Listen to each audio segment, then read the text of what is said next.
Buenas, bienvenidos y bienvenidas a Licencia A, tu podcast semanal sobre la Euroliga en Spotify y hoy también en YouTube. Por segunda semana consecutiva, en Licencia A, en este caso episodio número 13, lo vamos a tener disponible en ambas plataformas, de manera gratuita los dos. Primero, como siempre, Licencia A los lunes por la tarde para cerrar el 2024 en Spotify. Así que, bueno, pues yo os recomiendo que os paséis por allí también para poder acercaros a hablar de Euroliga de una manera más pausada y más sosegada. Y días después, en YouTube.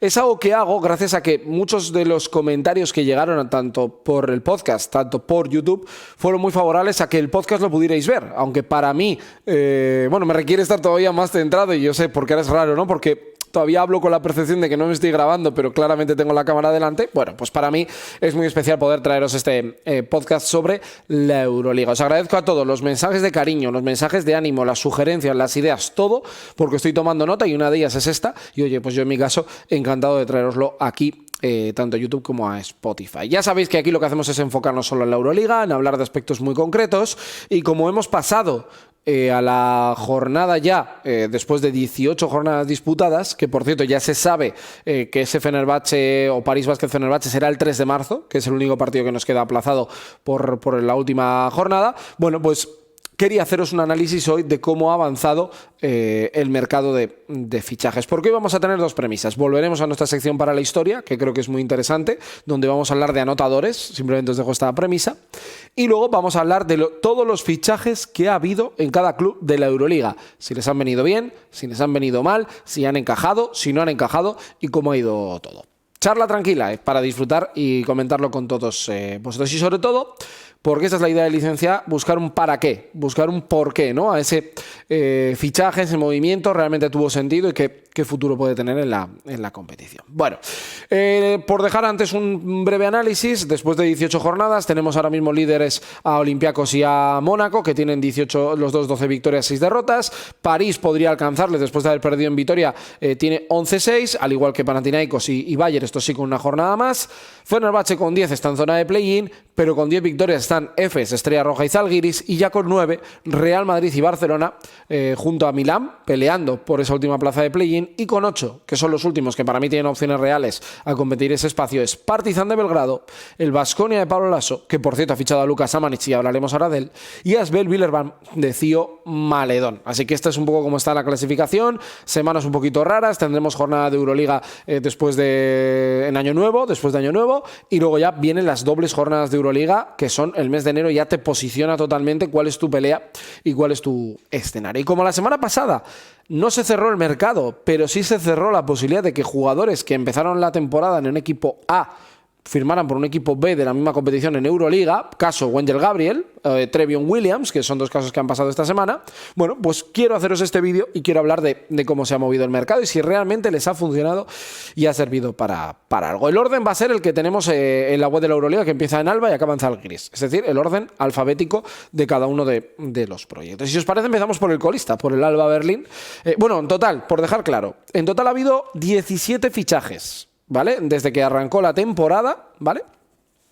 Que es un buen número, es prácticamente uno por equipo, aunque Efes, Real Madrid, París y Virtus, Baskonia se ha quitado este San Benito ahora mismo, son 4 equipos que no han acudido al mercado en este verano, ¿vale? En este en este otoño e inicio de invierno. Pero ha habido 17 fichajes en total. Yo creo que aquí hay un caso muy llamativo que cambia todo el panorama, que es Maccabi, que probablemente es algo muy diferente a lo habitual, pero bueno, hay que ir comentando caso a caso. Alba Berlín, ¿vale? Un equipo muy castigado por las lesiones, ha firmado un jugador y ha perdido otro, pero que no ha sido motivo de uno y otro, no sabremos si habrá algún movimiento más. Se fue Trevion Williams rumbo a Maccabi, de hecho nos ha dejado una jugada tremenda de un pase así por detrás al tipo Carmalón, espectacular, y ha firmado a David McCormack, un jugador que había empezado la temporada en Milán, que era ex de Galatasaray, sorprendió su fichaje, la verdad, por el equipo de Torre Messina, y que ante la ausencia de minutos se fue a Alba. ¿Resultado? Acierto total. Yo creo que Alba Berlín, uno de los grandes problemas que ha tenido es la poca presencia de jugadores interiores contundentes. Yo creo que la situación de Chris Kumaje les ha penalizado en algún momento. Y yo creo que el tipo de jugador que es Chris Kumaje también, ¿no? El de Chaz creo que les genera yo creo que cosas buenas, pero también déficits en muchos momentos de temporada. Bueno, pues McCormack se ha adaptado de maravilla. En 22 minutos de juego, 14 puntos y 6 rebotes. Es cierto que en el Alba, si lo eres buen jugador puedes brillar. Con esta presencia física creo que te da una diferencia en el rebote que creo que es considerable y es un buen rematador. Y con los pros y de Español con Hermanson, ¿no?, que sonó para marcharse, bueno, pues el rendimiento ha sido bueno. Perdió a Trevion Williams, que yo creo que él se quería marchar, ha apostado por ir a Maccabi. Creo que es un poquito un perfil tipo Jalen Hoare, que puede buscar pues un gran escaparate en Euroliga y un jugador norteamericano que no le importa esta situación. Creo que Alba no le ha cambiado mucho ni la salida de Trevion Williams, que creo que buscarán un recambio a medio plazo, y sí la llegada de McCormack, que eso sí que le ha podido dar un poquito más de presencia física bajo los aros. Mónaco, que ha tenido una circunstancia curiosa, recuperó muy pocos días después a Jordan Lloyd, después de haber iniciado la temporada del Maccabi, firmando 10 puntos y 2,5 asistencias, 36% en triples, como si el ex de Valencia Basket o Estrella Roja nunca se hubiera ido de Mónaco. Les ha permitido también pues, jugar con quintetos más bajos y tirar a este James Okobo Lloyd, ¿no?, con Diallo también como una pieza muy importante. Y en los últimos días, en las últimas opciones de mercado, cortaron y terminaron su vínculo con Furkan Korkmaz, que era uno de los fichajes más llamativos del verano, el tirador turco, que nos sorprendió que no fuera un Efes o un Fenerbahce, pero que firmó por el conjunto menegasco. Le vimos en pretemporada, yo tuve la oportunidad de verle algún partido amistoso de los que jugó en Málaga, y la realidad es que solo ha jugado 3 partidos, 5 puntos, y bueno, la sensación de que Korkmaz nunca ha llegado a estar operativo para este equipo. Problemas físicos, desconocemos si problemas de encaje. Yo creo que Spanulis también iba a dar su toque dentro del equipo, y bueno, pues lo de Jordan Lloyd es un acierto. Lo de Mónaco, teniendo dinero para poder permitirte este tipo de buyout o rescisiones, pues bueno, es una facilidad del mercado. Yo creo que si Mónaco, que está muy arriba en la tabla, quiere seguir arriba y quiere ir a la Final Four, necesita un 4. Para mí. El resto, todo es gestionable. Calates lleva mucho tiempo lesionado, pero creo que por dentro, en el 4, tienen un gran margen de crecimiento. Veremos qué es lo que buscan. Baskonia, que lo estrena con una llegada. La llegada de Luka Samanic, que ha llegado hace hora y media. He grabado el vídeo, lo he publicado en YouTube, así que si queréis ver un análisis específico de Luka Samanic lo vais a tener. Bueno, era una necesidad que tenía el equipo. Cosa que, por ejemplo, Alba detectó que le faltaba ese punto de presencia física, o Lloyd fue una oportunidad de mercado para Mónaco. Creo que Baskonia decidió, porque no encontró otro perfil, porque ya negoció con Samanic y no quería buscar otro, por lo que fuese, empezar con un juego interior, para mí mermado en efectivos. Creo que es un gran fichaje, jugador que pudimos ver casi en inicio de temporada con Fener, jugó en Cibona y finalmente ficha por Baskonia. Creo que les va a ayudar bastante desde el primer momento a Pablo Laso, porque ya lleva un mes compitiendo, es decir, que no es un jugador que lleve 4 meses parado. Estrella Roja, que precisamente va a ser el equipo contra el que debute Luka Samanic. Se ha movido muy bien, cosa que otros años eran movimientos un tanto disparatados. Yo recuerdo el año que firmaron a Tompkins y no llegó ni a jugar o no tuvo presencia. Tiene sentido lo que ha hecho. Se lesionó Bolomboy, fueron a por Filip Petrusev, que ya lo quisieron en verano y lo soltó Olympiacos, que yo creo que en algún momento se habrá arrepentido después de lo que ha vivido.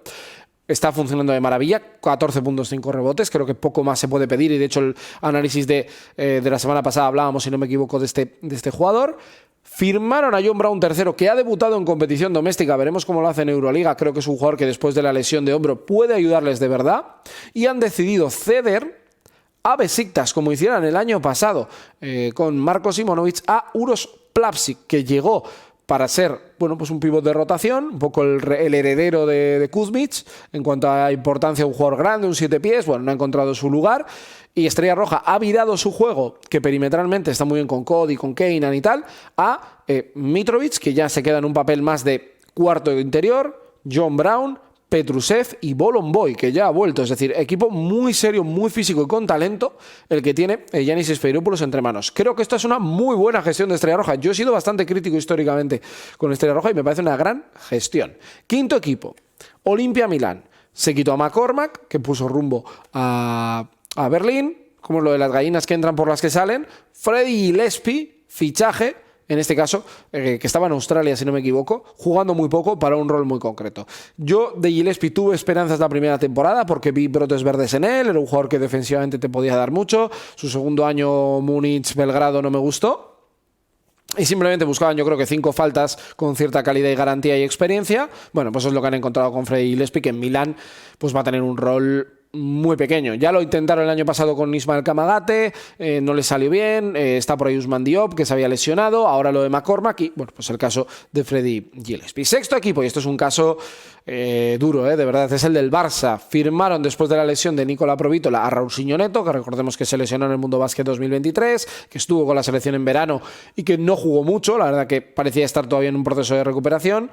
2 partidos con el Barça, se juega el primer día el Clásico, 3 minutos, se lesiona muscularmente, vuelve contra Estrella Roja, ha jugado 7 minutos en total en 2 partidos y se vuelve a lesionar. Veremos cuál es el alcance de la lesión, esta es la gran duda que había con el brasileño, yo creo que el talento era claramente Euroliga, de hecho tenía un contrato firmado con Fenerbahce antes de la lesión y bueno, pues la realidad es que da la sensación de que aunque hubiera jugado en Brasil, el salto de Brasil a la Euroliga es un salto demasiado grande, ¿no? Para un jugador como Raulsinho Neto, que veremos si en algún momento puede encontrar la forma, y este año pues parece complicado el momento que le podamos ver. Es decir, el Barça fichó una necesidad en el mercado y no ha acertado con el jugador porque físicamente no está para aportar a día de hoy. Séptimo fichaje o séptimo equipo, Bayern Múnich, que ha vivido la salida de Jan Madar, un jugador que por malas decisiones, para mí la decisión mala de verdad es la de dejar Partizan para ir a Fener. Ya estamos viendo que Fener se mueve mucho. Hemos hablado también de estas semanas de Jan Montero en el canal. Es un equipo que Zagars también fue una opción que firmaron. Es decir, todo lo que más o menos brilla lo mueven y lo fichan. Le cambió la carrera porque él en Belgrado estaba jugando muy bien y ha acabado saliendo rumbo a Israel para estar con Dimitris Itudis. Y han firmado en un movimiento súper interesante en una cesión a Onural Bitin, que lo firmó el Fenerbahce también. Claro, sé qué curioso esto. Y ha jugado, o lo firma el Bayern. De momento su impacto no está siendo muy grande, el de Onural Bitin, que llega a un equipo ya con Edwards, Napier, Booker muy consolidado, que cuenta con la presencia de Lucic, de Da Silva, de Boyman y Bitin, que de momento jugando poco, 3 puntos, un rebote. Creo que es una buena apuesta para cuando la temporada avance. Creo que el Ural Bitin, el ex de Bursaspor y Chicago Bulls, que puede aportar. Fenerbahce, precisamente. Aquí, primero habría que hablar en algún momento qué pasó con los derechos y Fenerbahce de Luka Samanic, que no se ha sabido nada. Han cortado a Boban Marjanovic, que llegó un poco como recambio, y yo creo que van a buscar ahí un buen fichaje. Creo que es de los equipos que se va a mover. Y la llegada de Skylar Mays, realmente no es mal jugador, pero no les ha arreglado nada, sinceramente, dentro de esta plantilla. Así que Fener se ha movido, pero tampoco para mucha cosa muy clara. Así que, bueno, creo que es un mercado de momento poco fructífero para el equipo de Sarunas Jasikevičius. Asbel Villeurbanne, mira, aquí sí que es la demostración de moverse bien. Firmaron a Scofield en verano, no contaron con él, decidieron cortar su vinculación, pero firmaron a Andre Robertson. Vieron en su liga que Andre Robertson, ese gran especialista, sobre todo en la etapa de los Thunder, ¿no?, que todo el mundo lo recuerda, estaba a disposición de poder entrar en los planes de un equipo Euroliga, lo firmaron y lo han conseguido prolongar hasta final de temporada. Acierto total, puede jugar de 3-4, está en 6.6 rebotes, a un equipo que ya tiene a Maledón, que tiene a Sacco, que tiene De Colo. Lo que necesitaba era tipos defensivos, tipos trabajadores en el 3-4. Bueno, pues Andre Robertson te lo ha dado y creo que es un acierto para Pierre Poupet y la dirección deportiva de Asbel Villeurbanne, que es otro equipo del que suelo ser crítico y creo que en este caso pues han acertado porque su boca además no será un jugador excesivamente caro. Décimo equipo, son 14 en total. Olympiacos, que me imagino, y os decía antes que hablo de Petrusev, que se echarán las manos a la cabeza porque ya sabemos que Moses Wright, que había obtenido la nacionalidad chipriota hace muy poquito tiempo, se ha lesionado para toda la temporada. Hizo que en su momento, confiando en Moses Wright, en Fall, Milutinov, Besenkov, Peters, que Petrusev saliera cedido por un año a Estrella Roja, y de repente se han visto obligados a firmar un jugador como Mensah, ¿no?, que viene de Estados Unidos, jugador que había tenido alguna posibilidad de NBA, baloncesto universitario. Bueno, pues es la opción que maneja ahora mismo un jugador de 26 años, 2'10", para ser el quinto interior de una rotación en la que yo creo que él va a jugar, al menos en Euroliga, bastante poco. Pero bueno, fijaros, ¿no?, a veces, ¿no?, cómo te suceden las cosas. Pues es cierto que Petrusev y Mensah no tienen nada que ver como jugadores. Uno es más un corte defensivo, Petrusev yo creo es un chico más polivalente, mucho más talentoso. Pues bueno, la realidad es que Mensah pues será ese quinto pivot o casi sexto pivot del proyecto de Bartzokas. Maccabi, aquí es donde viene el gran jaleo, ¿no?, porque hasta incluso hace media hora se hablaba de la salida de Julius, pero que de Julius se queda. Bueno, salidas: Jordan Lloyd la primera, Alpha Cava lo meto aquí, pero realmente llegó con un papel para sustituir a Wendell Gabriel. Saben Lee, fichado y cortado en el espacio de un mes. Y el caso de Wendell Gabriel, que es una magnífica gestión y operación del Panathinaikos. Pero eso hablaremos cuando toca hablar del Pana, que es el siguiente equipo. ¿Qué ha incorporado? Saben Lee, Mariel Sejok, De Julius y Trevion Williams. Lee sí que les había aportado cosas, creo que aciertan. Yo creo que Trevion Williams es muy buen jugador y creo que, aunque es todo lo contrario a Wendell Gabriel, creo que les va a dar puntos. Y que creo que se va a ganar el hueco en la Euroliga ya en un nivel alto. Marial Sello, ni fu ni fa. Y de Julius, ni fu ni fa. Es decir, creo que aquí el sentido ha sido ir tapando carencias con jugadores que quieran buscar una oportunidad en Euroliga. Sin más, una temporada yo creo que errática. Ahora mismo tiene 5 victorias nada más, ya hablábamos el otro día. Creo que es un equipo que va a acabar mal. Yo, si llega a las 10 me parecerá un éxito para el Maccabi esta temporada. Más allá de que pueda dejar algún highlight bueno, porque Trevion Williams va a hacer buenos números, porque jugar lo está haciendo, Jokubaitis aprovechará la oportunidad, pero creo que año complicado. Ahora sí, hablamos de Panathinaikos, que no se ha quitado ningún jugador, pero que ha tenido que fichar en menos de una semana al recambio de Matías Lesor, que por cierto parece que va a renovar hasta el 2028, de lo cual me alegro mucho. Y es Wendell Gabriel, ¿vale? Parece que valoraron muchas opciones, se vieron preguntar por Bifundu Kabangel en Venecia y la mejor operación fue ir a un equipo que no tiene problema en vender y que, bueno, pues podía haber encajado también, bueno, pues la opción de firmarle a este jugador. Wendell Gabriel le pagan un buyout de 350.000 al Maccabi, que les vendrá muy bien, y un sueldo de $500.000.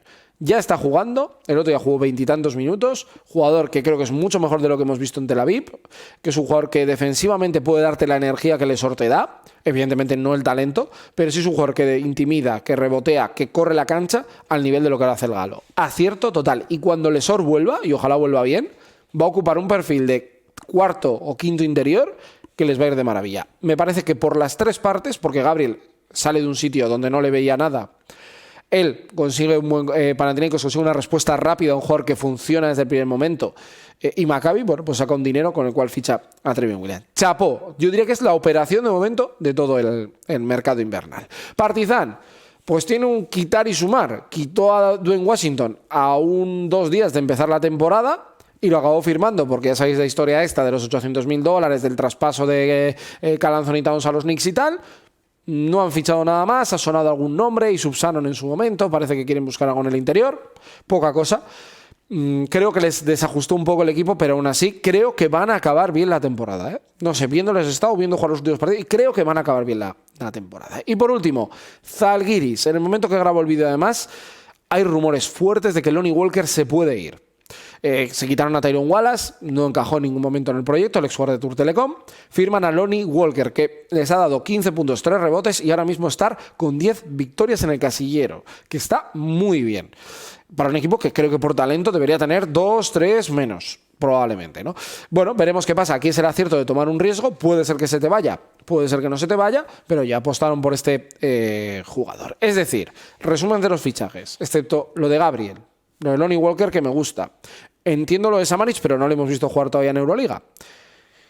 Lo de Robertson y Vitín como jugadores de equipo, creo que se han movido de una manera inteligente. Creo que se ha aprovechado menos de lo que se debería. Yo creo que en otros años va a pasar lo del tema de intercambiar jugadores, que creo que, o fichar jugadores de otros equipos más que intercambiar. Pero creo que es una buena noticia que el mercado siga vivo, ¿no? Y que haya equipos o jugadores que se quieran mover. Con esto no quiere cerrarse el mercado, que hasta la jornada 26, que creo que es principios de febrero, podrá haber incorporaciones de jugadores. Por ejemplo, Furkan Korkmaz, que fue cortado antes, podría ir al Fenerbahce, por ponerles un caso. O cualquier jugador de Eurocup o BCL se podría mover. Pero creo que en ese intercambio de jugadores nos permite ver que Zalgiris tomó un riesgo y le ha ido bien. Panathinaikos ha tomado un riesgo y le ha ido bien. McCormack ha ayudado. Lloyd, Mónaco arriba. Petrusev, acierto total. Por poner los positivos, Robertson no creo que haya cambiado demasiado. Bueno, que hay 4 o 5 casos que un movimiento a tiempo les ha permitido, bueno, pues progresar en su temporada o al menos mantener el estatus que tenían en su temporada. Así que ese es un poco el resumen, antes de ir con la historia de lo que ha sido el mercado de fichajes con 17 nombres que han cambiado de equipo o que han llegado nuevos a la Euroliga.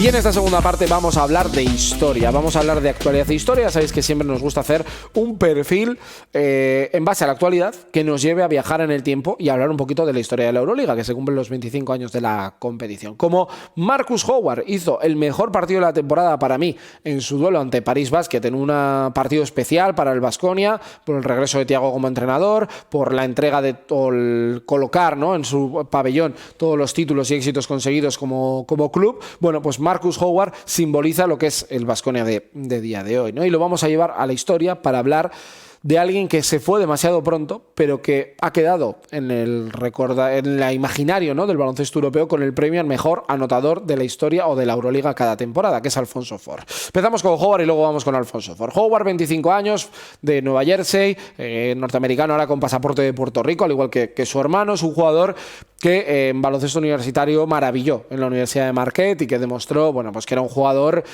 de estos que tiene un talento especial, ¿no? Un súper anotador que en su cuarto año llegó a estar en 28 puntos por partido.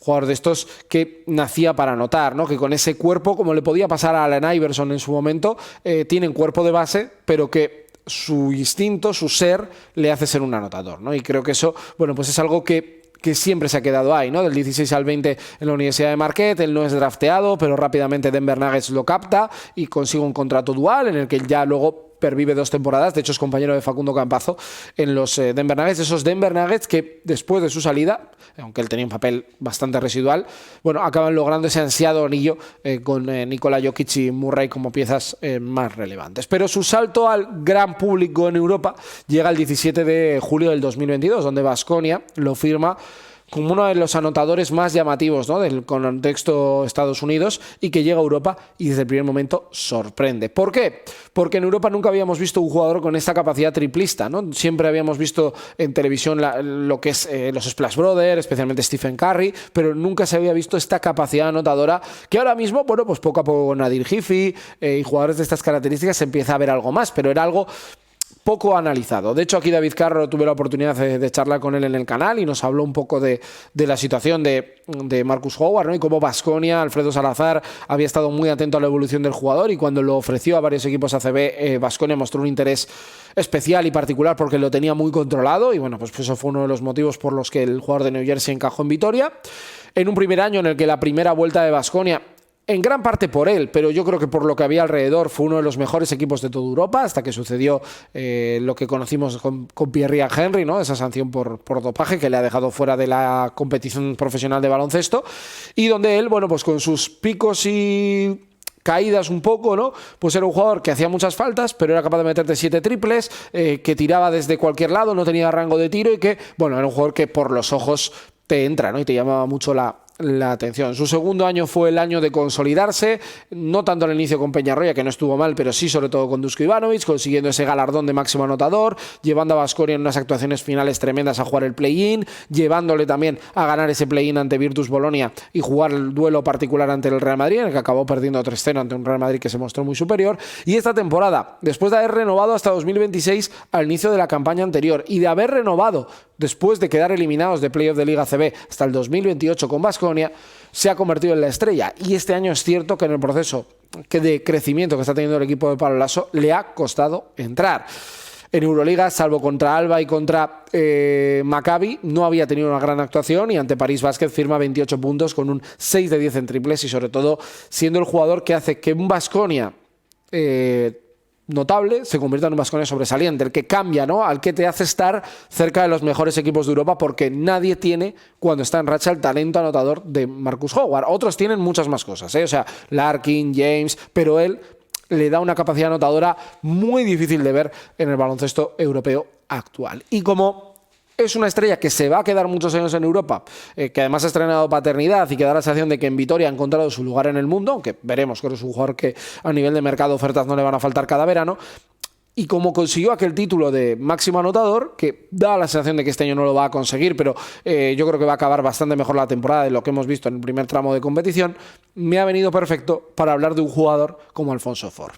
Alfonso Ford, que es por el jugador al que se le da el premio a mejor anotador de la Euroliga, tiene una historia muy particular, con muchos puntos y con un final demasiado cruel, ¿no? Porque a los 32 años murió por culpa de una leucemia. Alfonso Ford es formado en la Universidad de Mississippi, donde en su segundo año llega a promediar 33 puntos de media, un estilo muy similar a lo que hablamos de Marcus Howard. Segunda ronda del draft del 93 elegido por los Sixers. En unos Sixers, por cierto, los que están Alston, el padre de Eric Alston Jr., el jugador de Manresa. Está Sean Bradley, el alemán, jugador enorme, uno de los más altos de la historia de la liga. O Dana Barros, digo, para que os hagáis una idea un poco de qué plantilla tenía aquellos Philadelphia 76ers.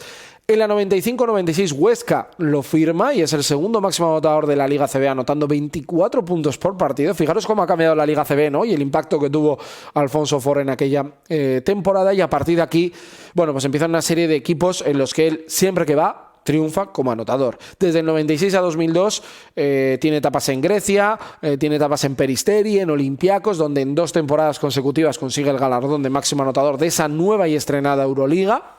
Hasta que en el año 2002-2003 firma por Siena, apuesta por ir a Italia, se convierte otra vez en el máximo anotador y entra en el mejor quinteto de la Euroliga de esa temporada 2002-2003, y todo el mundo lo recuerda como un grandísimo nombre y anotador, e incluso en la temporada 2003-2004 ya no consigue el galardón de máximo anotador, pero juega la Final Four de Tel Aviv, la que gana Maccabi, en la que hubo tanta polémica para acudir o no, en la que Valencia decidió no ir a un partido y eso le dejó fuera de una Final Four, en la que Sabonis se quedó fuera de esa Final Four por el palmeo de Derrick Sharp.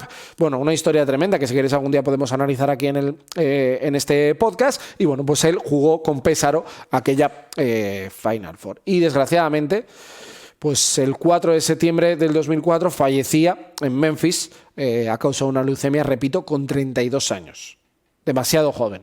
Falleció el bueno de Alfonso Ford. Y la Euroliga, que creo que aquí lo hizo muy bien, para no olvidar jamás a un jugador que probablemente no entra en la historia, no es el mejor jugador que has visto jugar en la Euroliga, pero sí es un jugador del que te vas a acordar si lo has visto jugar alguna vez, decidió dar ese galardón, que es un honor conseguirlo y que todos los jugadores, sobre todo los escoltas, los anotadores, pretenden hacerlo. Marcus Howard es el último en conseguirlo, ahora T.J. Short, Carsen Edwards, Theo Maledon pelean por ese galardón, pero hemos visto a grandes nombres conseguir el galardón. Alfonso Ford, que te hace valedor de ser el que más puntos has metido en una temporada en la Euroliga. Mike James es el máximo de la actualidad. Spanulis estuvo por ahí, Navarro también, ¿no? Veremos si Marcus Howard en algún momento llega, pero la realidad es que Alfonso Ford siempre quedará en el recuerdo de la historia del baloncesto europeo.